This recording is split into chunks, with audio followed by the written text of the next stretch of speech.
Okay, so the way what he's doing right there, if you're watching, he's actually grabbing the base and he's pulling down on it. So if you pull up on that base, it's actually glued directly to the sheetrock. So if you pull up on it, you're going to pull the paper off the sheetrock and you'll have to repaint and everything like that. So what he's doing there, just get it started just a little bit with his knife so he can grab a hold of it, and then just pulls down. That way, if something does get ripped, it's going to be down below. Did you see that right there? See how this just come off? That's all glue. And that will actually, see, this is sheetrock paper. If you pulled up, that would pull up above the paint. You'd have to repaint. So always want to pull down whenever you're pulling Cove base off. So what we're doing now is we're putting up some Cove base, finishing up the job. It's the rubber molding that you see in offices or something like that. So just a few pointers on that, maybe showing how to cut it or something. I have a Cove base gun with the tubes. Some people will just use a bucket with a little trowel. I find that this is faster, so what I want to do is I want to start, I don't want to get all the way to the end with my glue because it's going to squeeze out. So I want to start about a ½ inch here and maybe a ½ inch this way. I don't want it right at the top either, but I don't want it too far at the bottom where the top don't stick. So just about right there is going to be about right. And you notice as I'm pulling it, if you get it splotchy like that, you got your gun at too much of an angle this way, you'll stand it up more, and it'll leave a nice solid line there. So start about a ½ inch, and I attempted to keep it a ½ inch that way too, but it didn't work out so hot. But anyway, whenever if you'll just set there, get it close over here, come right over here. You want to get it close to the seam right there as possible without overlapping it. Just set your end there, and then whenever you're mashing it on the wall to mash the glue in real good, you're going to want to push it toward your seam. If you rub it this way, you're going to cause a gap. See how it's gapping right there? So always rub it toward the seam whenever you're rubbing the glue in. So I'm going to do that and rub it toward my seam. You might notice I'm leaving it just a little bit off the floor. The purpose of that is because I'm trying to keep this paint covered right here at the top. I don't want to push it down too low and have that line showing, so I'm keeping it up just a little bit higher than I would like for the sake of the paint.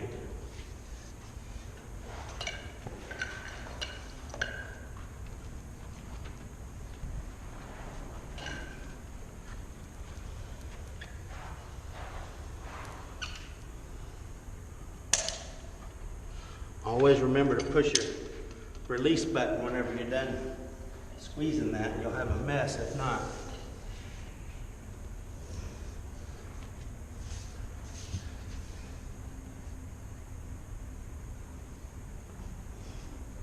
Really not that hard to do, Cove base. You just gotta keep your seams tight. Make sure you get good coverage on the glue. Okay, so right here's a good. This is actually, I don't even know what this angle is. It's pretty pointy here, so I'll show how I do my angles. It's real simple. So what I want to do, I want to go ahead and get a full stick, match my seam up right here. I got my seam all good. Then I'm just going to work it into the corner right here.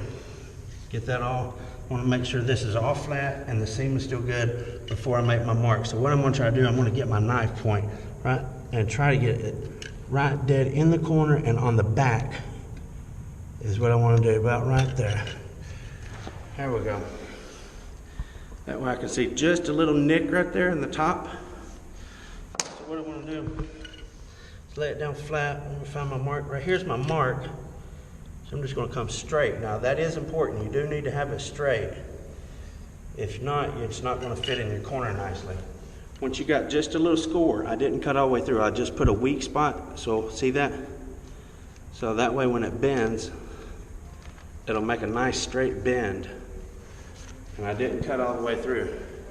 And then because this is the angle, I want to take and cut me a V in this bottom part, right here where it bends, so it'll go in nicely. So from my point right there at the bottom, you can see where it curves this way is right where I want to start that. So I'm going to go right from my mark that way, and same thing right there, and just cut a little V out of it. Now when that closes up, that's gonna be that's gonna be nice, right there. So let's put it on the wall and see what it looks like.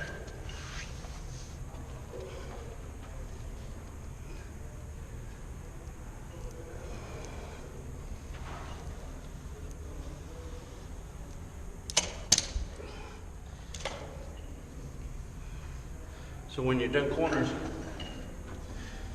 whenever you place a corner on the wall to keep it from flopping over and everything and getting glue on the carpet, I will take and put my corner, bend it and stick my corner in there first, and then come back up here to my seam.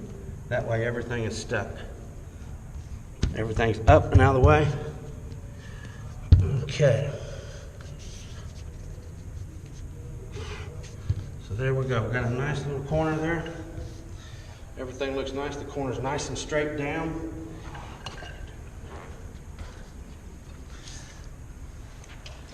All right. This next piece is just a straight piece. We'll do it real fast. And then the other one is just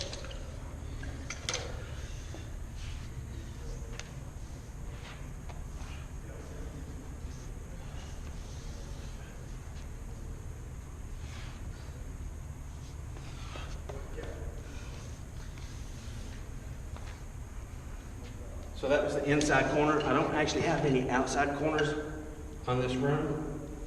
This is the only room that I'm putting base in, so I will show you real quick how to do an outside corner.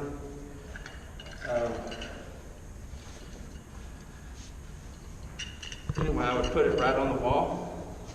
Put it right on the wall, and right at the corner, I would put my little mark, just like I did in the corner there. And this way, I would go straight again. This is key. Make sure you're straight. If you can't freehand it straight, you can always take another piece and lay right on top of it. Make sure you're all lined up down through here, and then score right at the edge, and it'll be nice and straight. Anyway, you're gonna do the same thing. You'll fold it back like that. See, like that. And then just take and shave this point off. Let's see, this point right here, we're gonna shave it off, and we're gonna shave this point off right here, and that'll actually cut a V in the back of it. Let me get up here where I can control it and I'll show you.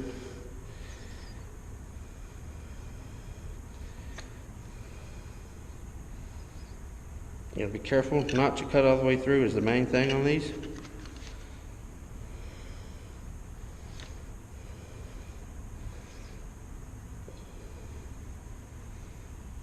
Okay. Now when it's laid out flat, see that it's got a groove cut in, like a V. Now that's going to allow it to go right on the corner of the wall. That makes a nice corner there, straight. If that wasn't straight, it would run off and stuff like that. So you got to make sure you get it straight. The rest of it's pretty simple. Glue it, stick it, rub it toward the seam. That's all. All right, good.